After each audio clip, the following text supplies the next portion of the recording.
എന്നാണ് എന്നാ പോവാൻ പറ്റുന്ന രണ്ട് കാര്യങ്ങൾ അറിയാനുണ്ട്. ചായ പാലൊക്കെ പിന്നെ കുടിക്കാം. ഞാൻ നിന്റെ ഭർത്താവാണ്, ഈ കുടുംബത്തിന്റെ നാഥനാണ്. എനിക്ക് ഒന്ന് രണ്ട് കാര്യങ്ങൾ അറിയാനുണ്ട്. അത് കഴിഞ്ഞിട്ട് നീ മുന്നോട്ട് കാര്യം വെച്ചാൽ നിനക്ക് ഈ ജോലി കിട്ടിയിട്ട് എത്ര ദിവസം നിനക്ക് വല്ല നിശ്ചയമുണ്ടോ? ചോദിക്കണതിന് മറുപടി പറയേ. അന്ന് എനിക്ക് നല്ല നിശ്ചയമുണ്ട്. 1 മാസവും 18 ദിവസമായി ഇന്നത്തെ. തുടക്കത്തിലൊക്കെ ഞാൻ അവിടെ വന്ന് ക്യൂ നിന്ന് വാങ്ങിയിട്ടുണ്ട്. നീ ഇന്ന് കൊണ്ടുവരും, നാളെ കൊണ്ടുവരും, മറ്റന്നാൾ കൊണ്ടുവരും എന്നൊക്കെ പറഞ്ഞ് ഞാൻ കാത്ത്. മനുഷ്യനാണല്ല, ക്ഷമിക്കണമല്ല. എന്റെ മാനാഭിമാനത്തിന് എനിക്ക് വിലയുണ്ട്.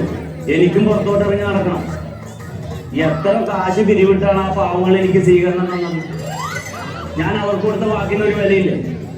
നിന്നോട് പട്ടി പറയണ പോലെ ഞാൻ പറഞ്ഞില്ലേടേ, ആ രാഘവേട്ടനും സത്യേട്ടനും ഒക്കെ കൊണ്ടുവന്ന് കൊടുക്കണമെന്ന്. നീ വിലയെടുത്ത പൈസക്ക് മേടിക്കണ്ട, നിനക്ക് പൈസ ഞാൻ തരും. പക്ഷെ നീ അവിടെ കസേരയിലിരിക്കുമ്പോ എനിക്ക് വന്ന ക്യൂ നിന്ന് വാങ്ങാൻ പറ്റുമോ? കൊണ്ടുവന്ന് തന്നെ എനിക്ക് ഒരുപാട് പ്രതീക്ഷ ഉണ്ടായി. നിന്നെ ആ പോസ്റ്റിലോട്ട് എത്തിക്കുമ്പോ എനിക്ക് ഒരുപാട് പ്രതീക്ഷ ഉണ്ടായി. നീ എന്താ എന്റെ കഷ്ടപ്പാട് മനസ്സിലാക്കാത്തത്? ഞാൻ കുടിച്ച് വെളിവില്ലാതെ വല്ല ഏതെങ്കിലും ഒരു ദിവസം ഇവിടെ ഒന്ന് കിടന്നിട്ടുണ്ടാടി. നിനക്ക് എന്തെങ്കിലും ഒരു ബുദ്ധിമുട്ടുണ്ടാക്കിയിട്ടുണ്ടാ?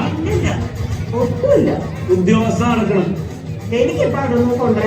നീ ഇങ്ങാട് പറയണ്ട, ഇങ്ങാട് പറയണ്ട. നീ നിന്റെ കെട്ടിയതായി എനിക്കൊരു തുള്ളി കൊണ്ടുവന്ന് തരാൻ നിനക്ക് പോക്കണ കേടാണെങ്കിൽ നീ പഞ്ചായത്തിൽ ഒരാൾക്കും കണ്ണു വിളമ്പണ്ട. നീ ഇങ്ങോട്ട് ഈ പണി ഇവിടെ നിർത്തിക്കോ, പണി ഇവിടെ നിർത്തിക്കോ. മണ്ടു മുട്ടുകാരി ഞാൻ തല്ലി ഓടിക്കും. നാളെ നീ ഇതിന്റെ പുറത്തോട്ട് ഇറങ്ങിയ മുട്ടുകാരി ഞാൻ തല്ലി ഓടിക്കും. ഒരു ജോലിക്കാരി നടക്കണം. എന്നോട് തർക്കുത്തരം പറയണം. എന്റെ പോരാണവള്ളിയാണ്.